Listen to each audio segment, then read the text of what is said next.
Hello, Eleanor here, and I am here to talk about the wonderful new fiction podcast, 2000 and Late. 2000 and Late is a new fiction podcast from the creator of The Bright Sessions.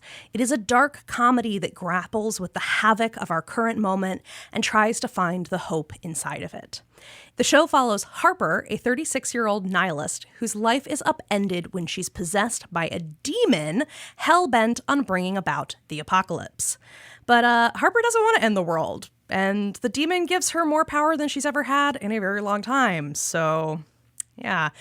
I'm loving this show. It's sharp and funny, and it's a cathartic release from the anger and impotence I often feel about the dumpster fire of a world we are all living in these days.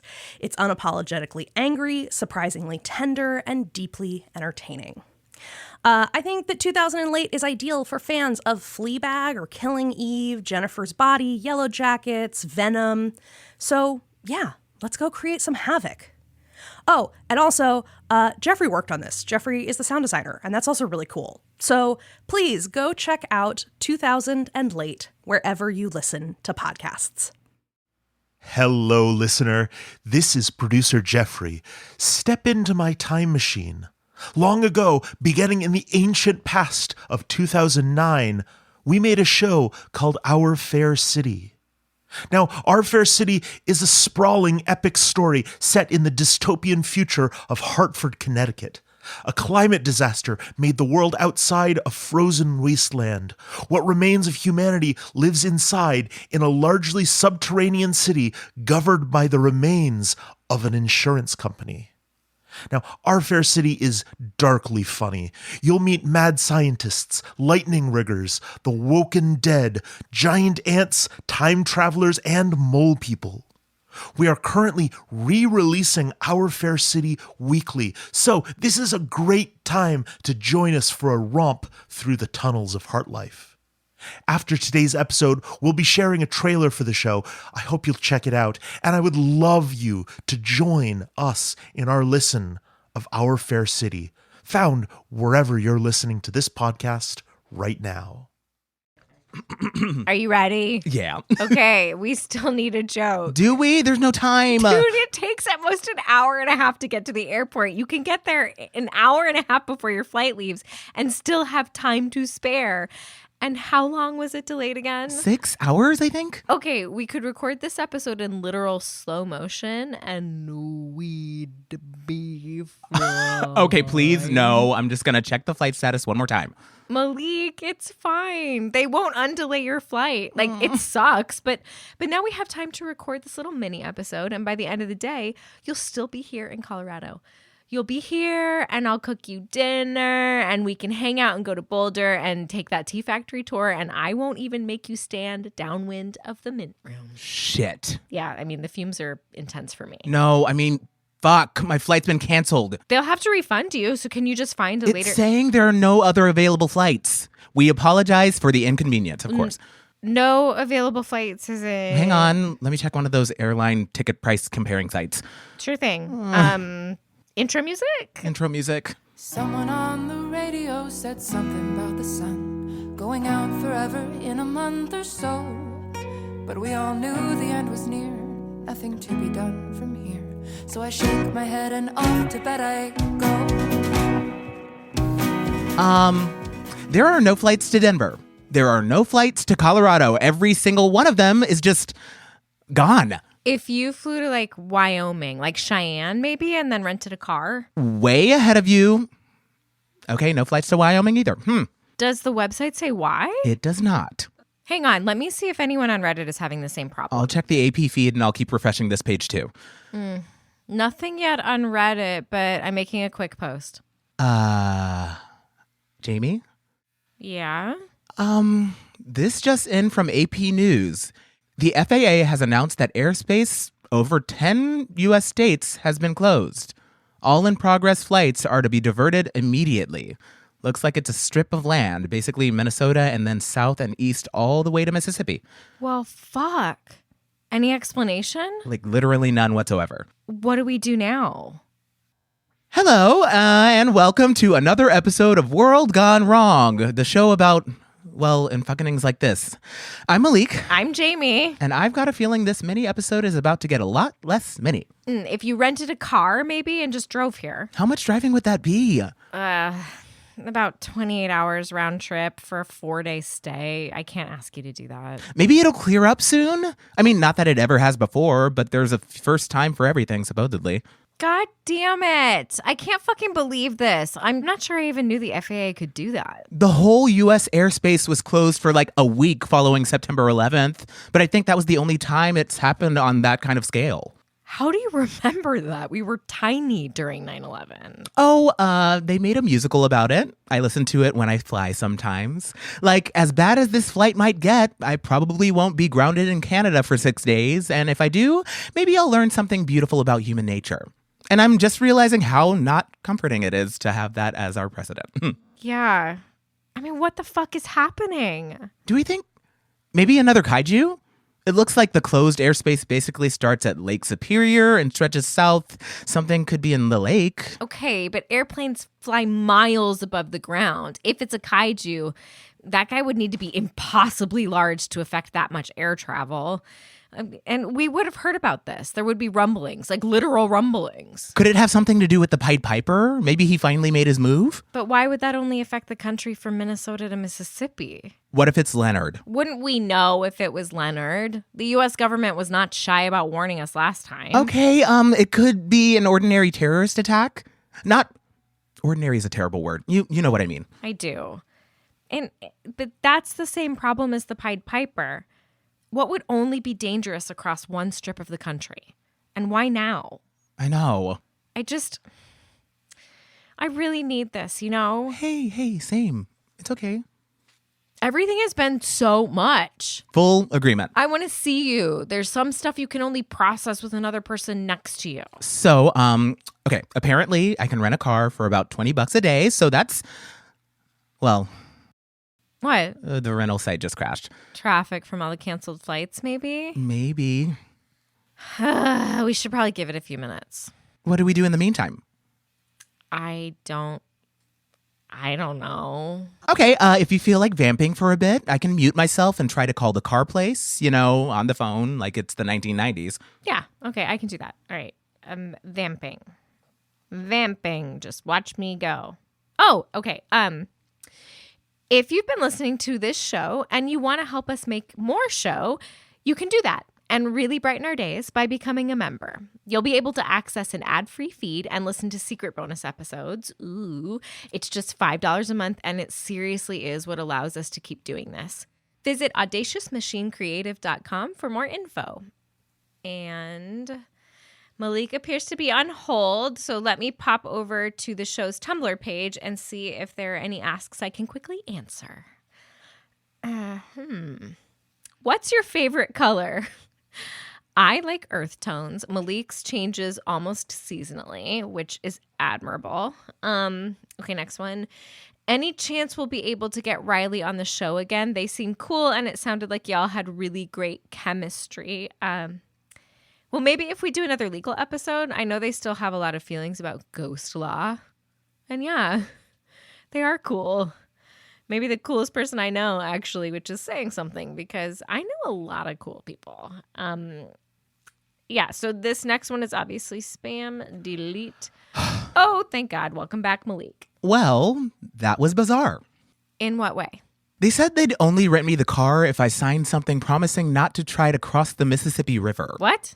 In a car? Like caulking up the sides like you're playing Oregon Trail? No, the usual bridgeway. They said it was a liability issue.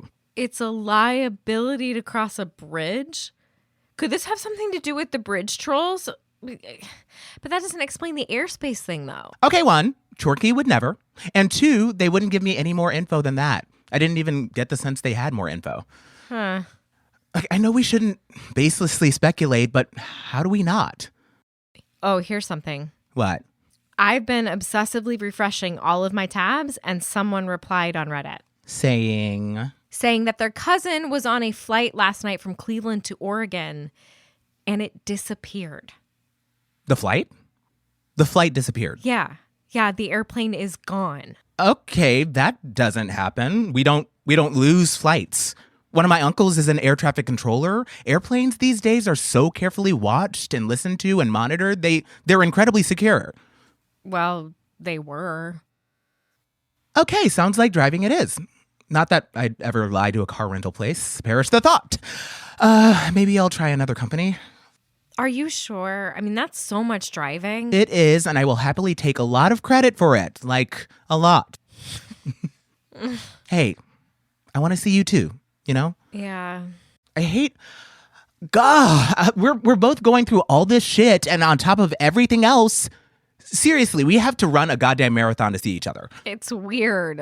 We need a word for weirder than the level of weird that's become our everyday thing. Because yes, a kaiju in Lake Michigan is weird. Body-snatching aliens are weird. Waiting on a table full of people with no faces is weird.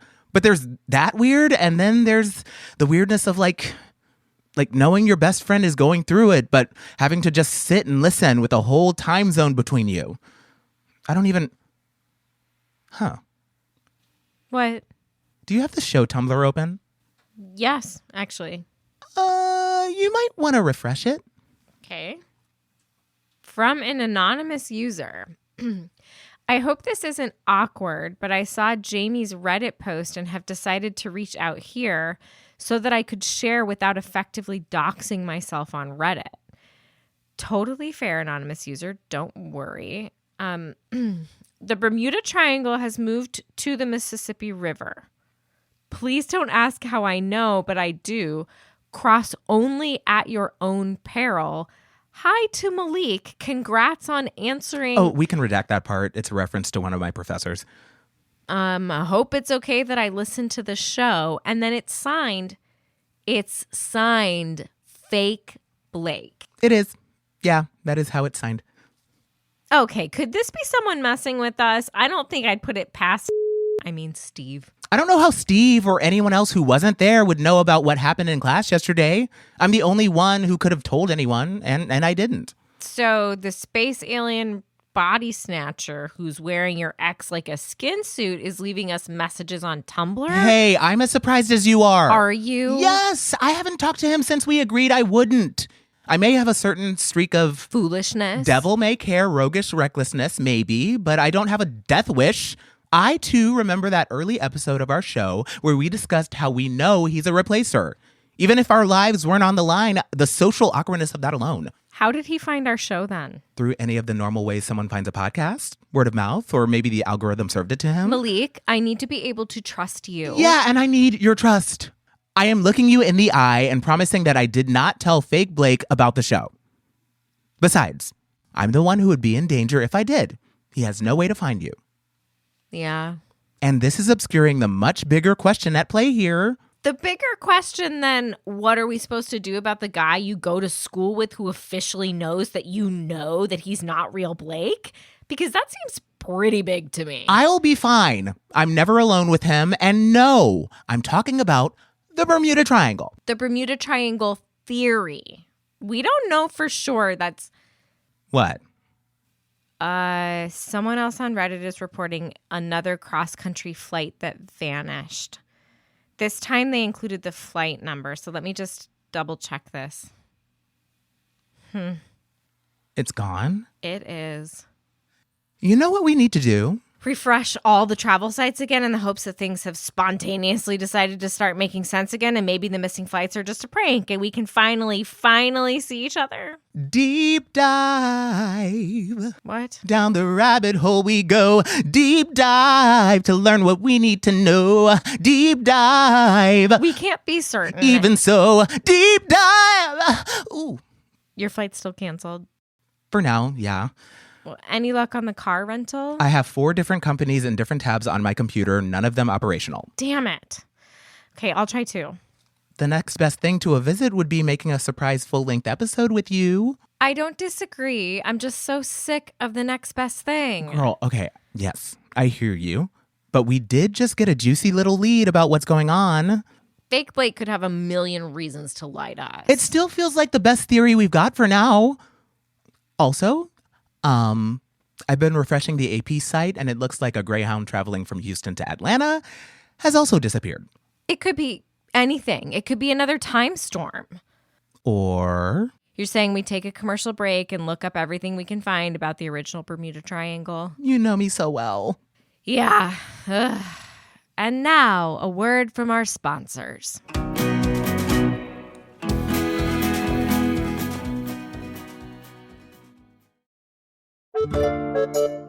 Hey, I'm Arnie Niekamp from the fully improvised comedy podcast Hello from the Magic Tavern. I'm here with my co-hosts, Chun the Talking Badger, Bing Bong, and Usador the Wizard. I greet thee, listeners. Look, I'm trapped in the magical land of Foon, so I started a podcast interviewing elves, unicorns, and other weirdos. We have great guests like Felicia Day, Jason Mantzoukas, Brennan Lee Mulligan, Amy Mann, and so many more. Oh, and I think one time we interviewed a sentient shoe? I hope it was sentient. Not to mention the evil people we've had to interview. How I hate evil. Join us as we bar crawl across the magical land of Foon. Looking for adventure. Getting caught up in escapades. Hello from the Magic Tavern is available right now on your favorite podcast app and ad-free and with lots of bonus content on Patreon. Subscribe to Hello from the Magic Tavern today.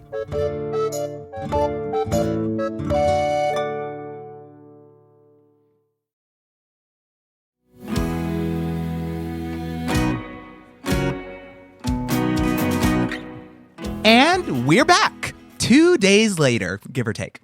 Jamie? Malik will not be coming to Colorado, at least not anytime soon. At the moment, when you try to book a flight or a car, the website says, "We regret to inform you that your request is out of bounds." And then a series of numbers. Not sure what that's about. So, beep, beep, boop, boop, boop, the Bermuda Triangle. Okay, we have soaked our brains in research, and we are ready to wring them out into the bucket of this show.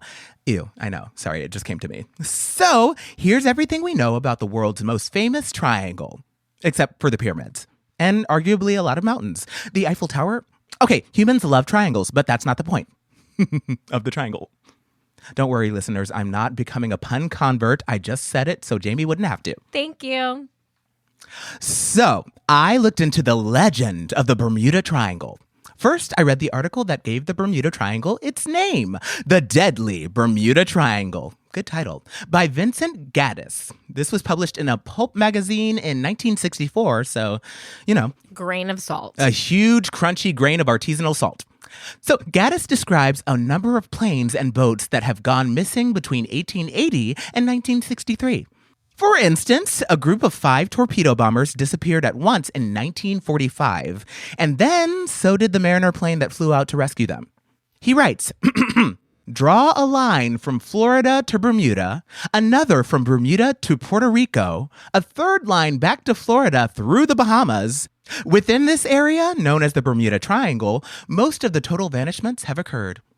Does he provide any explanations? Well, he says it seems like compasses sometimes stop working in this region.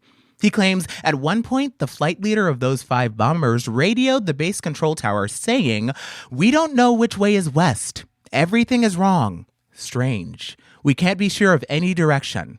Even the ocean doesn't look as it should." The ocean didn't look as it should. That's what he says.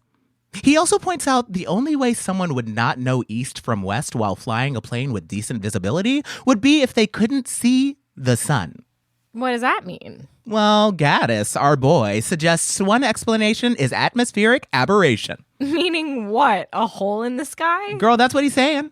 And something with magnets, maybe? He also mentions that apparently Christopher Columbus saw some mysterious weird lights overhead as he approached the Bahamas. He's pretty light on theories for the most part. The bulk of the article is just describing all the various boats and planes that disappeared in or around the area. It's big on vibes. It's big on just asking questions, you know?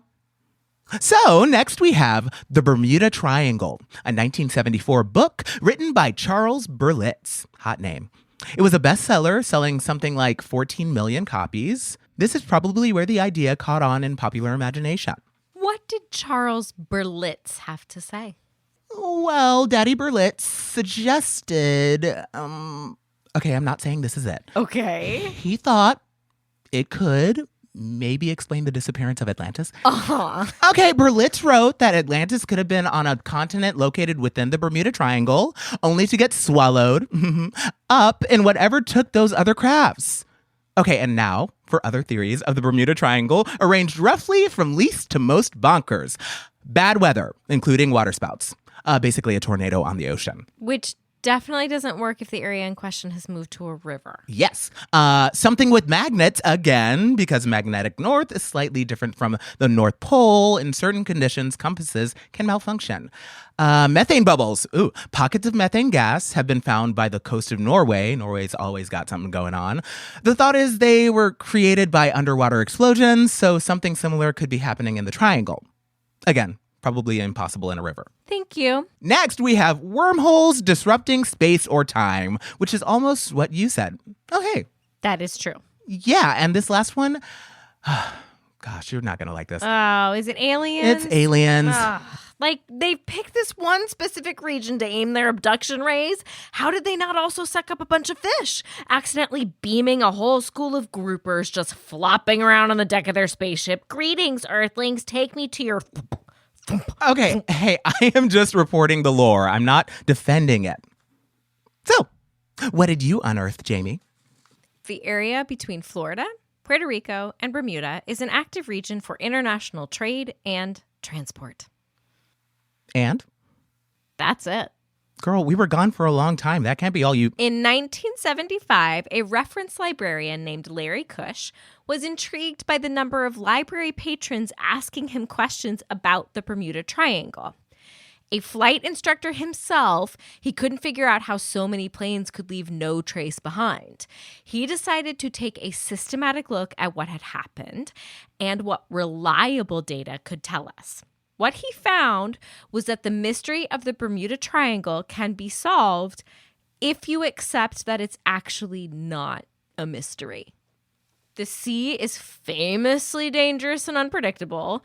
The more boats and 1940s planes that cross a given area, the more likely some of them are to crash. Carl argues that if you were to map out any chunk of ocean that well traveled, you'd see an equal number of missing people.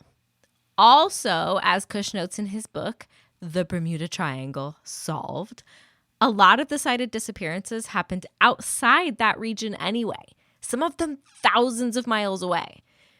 The Bermuda Triangle is hype, basically. And may I add, those 5 planes disappearing at once sound spooky until you remember it was 1945 and airplanes probably disappeared all the time during World War II. I thought of that too, but the planes went missing in December 1945. The war had been over for more than a month.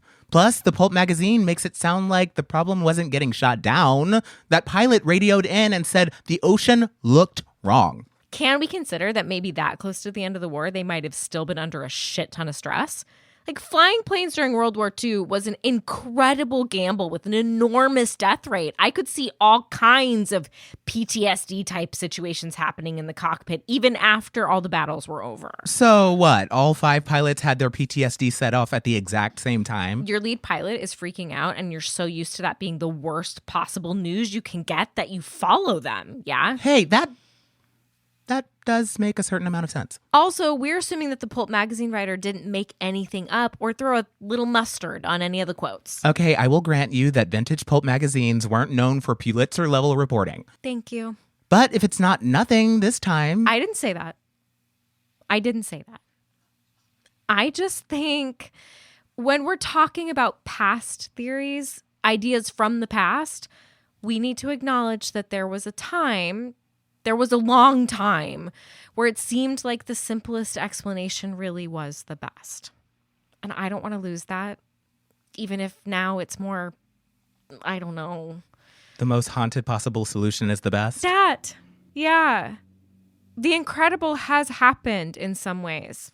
Let's not respond with credulity in all ways. I agree. That said... Yes. Given that fake Blake might be the only being that we know with the data, doesn't that kind of suggest aliens could be involved? Okay, we know fake Blake is one of them. That's one of the few things we know for sure. So if this message really is from him. And I know what you'll say, but I feel like it bears repeating. If he can be believed. Hi, Blake. Glad to have you as a listener. Please remember to rate us and leave us a review. Listeners, Malik and I had a talk off mic about fake Blake. It seemed like the thing to do, and given that it's been over a year and he doesn't seem to have done anything except geek out about 90s bands and pursue a PhD in poetry, we are essentially we're downgrading his threat level. From red to yellow. Orange. Yellowish orange, we did say. Without looking at a bunch of paint swatches. Sort of a warm goldenrod. To be clear, not green. Not Malik and Blake are going to become best buds tomorrow. But we've reached a tentative agreement for Malik to treat him like any other acquaintance. There's no point in saying Malik can't acknowledge you, Blake, when it's clear you know everything we've been saying about you. That doesn't mean we trust you 100%. But we are very cautiously going to say you don't have any immediate plans to make a Malik skin suit. Okay, we have no proof whatsoever that's their engine for stepping into someone else's life. If we're truly staying skeptical here. Yes. Okay. That doesn't automatically make him right about the Bermuda Triangle. Why would fake Blake divulge what seems like potentially secret alien information to a pair of podcasters? He had to know chances were decent we'd put this on the show. Maybe his alien overlords don't listen to podcasts? We would have said the same thing about Blake. You know what? I think we did say the same about Blake. Okay, if this is all a giant con that the space alien higher-ups are pulling on us, what's the end game? Why would they want me to not go to Colorado? Or not even that, because it seems like I physically can't get there anyway. Why would they be invested in having us think it's the Bermuda Triangle if it isn't? I don't know. Okay, if we want to go with the simplest solution being the best... What's the simplest solution, Malik? A warning from a friend. A shiver just went down my spine. I'm serious. If it is aliens, if they really are using the Mississippi River as their collection site... Why would they do that? What, are they eating us? If they were eating us, they'd probably just eat us. No subterfuge required. You don't wear a disguise to go to a buffet. I mean, I don't, at least. I don't judge. You definitely don't dress up as a popcorn shrimp. Then why? To study us? To screw with us? Because they can? That is not comforting. I know, but I'm saying simplest solution. Let's Occam's razor this. What is the Bermuda Triangle? A place where aliens take people for whatever reason. Where is the Bermuda Triangle? Right now, it's bisecting the continental U.S. How does fake Blake know what's going on? As a space alien, he has access to data we don't. Why did fake Blake tell us about the triangle? He doesn't want us to get taken. Which doesn't equal him looking out for us. Sure, if getting beamed up from the vicinity of the river is a good thing. Jamie, what's... Okay, you're making a face. Another Redditor is claiming that a minivan full of people went missing somewhere along the Minnesota-Wisconsin border. Damn. That's not... It's not an issue of magnets or methane gas bubbles or whatever. One of those vanished planes got a write-up on the BBC News website. Names, details, everything. Still no trace? None. Larry Cush, the Bermuda Triangle skeptic, is a very persuasive writer. I bet he is. It's clear. It's well-reasoned. It makes sense. I can't get used to the laws of science being up in the air. It's like if words stopped working or stopped meaning what they mean. If the letter E suddenly dropped out of the alphabet. Your dad did all that research on the replacers. He did. But that was mostly a matter of debunking the lies that had already sprung up. How is Dave, by the way? We talked. I don't know. We'll probably need to talk again before this is all over, but we're definitely baseline. And it is nice to see him with so much of a spring in his step. You know, if we are proceeding like fake Blake is any other classmate of yours... Uh-huh. We probably need to stop calling him fake Blake. Oh, yeah. Hey. Blake under new management? Blake take two? You know what we might need to do? What? Ask him. He's going to hear this anyway. I still hate that. I know. I'm still going to have to look him in the eye tomorrow in class knowing he's heard everything we said about him. Then and now. We could just not release this episode. It's a moment in history, preserved in amber. Plus, the cat's already out of the bag as far as he's concerned. And anyway, not like we can record our in-person episode now. Whether you're foolish or smart, things fall apart. Ding. It's good to hear you singing again, by the way. Yeah. Okay, this is going to sound cheesy, but I helped this freshman kid understand a Gwendolyn Brooks poem the other day. As in, they were 100% lost, and they walked out of my office hours truly getting it. And I thought, you know what? Pop star Malik didn't do that. I did. It's like, hard as it is, at least I live in a reality where somebody wanted to warn me not to jump in a Greyhound and cross the Mississippi. And that happened because I lived this life. That's what I built. So what choice do I have? But keep living it. Here. Keep building. So you're at peace with not being an absurdly successful recording artist? Oh, absolutely not. I want those bright lights, baby.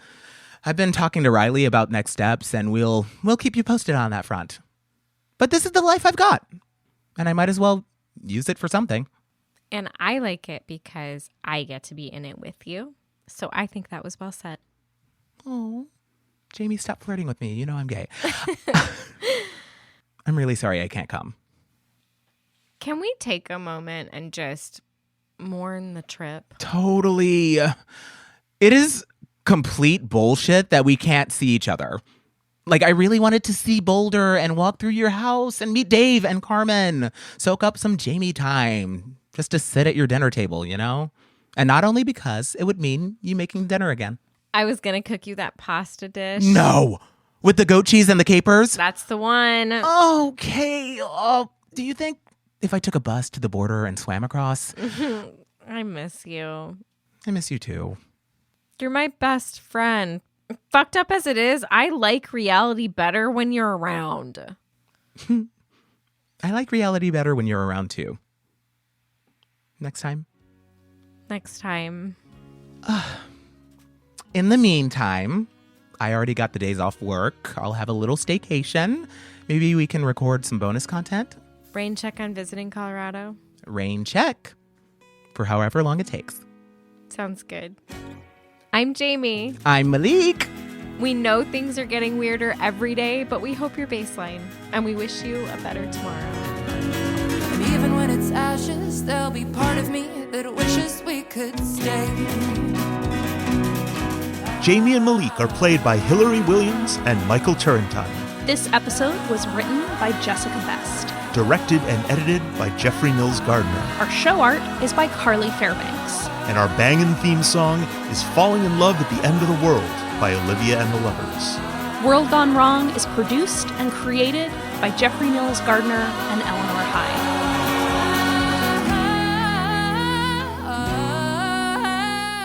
This is a production of Audacious Machine Creative.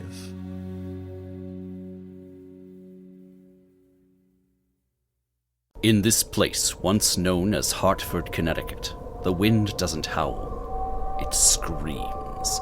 That screaming wind careens maliciously across the vast tundra until it breaks against the side of a monolithic structure. The Heart Life Tower, former home of the Heart Life Insurance Company. Dear listener, these are the true dramatizations of our fair city's glorious history. You will meet the brave bureaucrats that keep us safe and orderly. Sorry for the confusion. MURDER is actually an acronym for our department. An unfortunate coincidence. The abominable mole people who dig the tunnels that keep us warm. They don't exist. There's no such thing as ant people.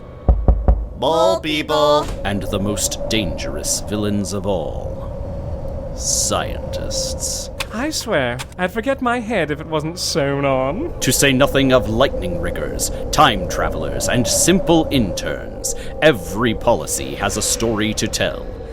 Join us, dear listener, for the tale of our fair city, wherever you listen to podcasts. And remember, you owe everything to Heart Life. All the life you'll ever need.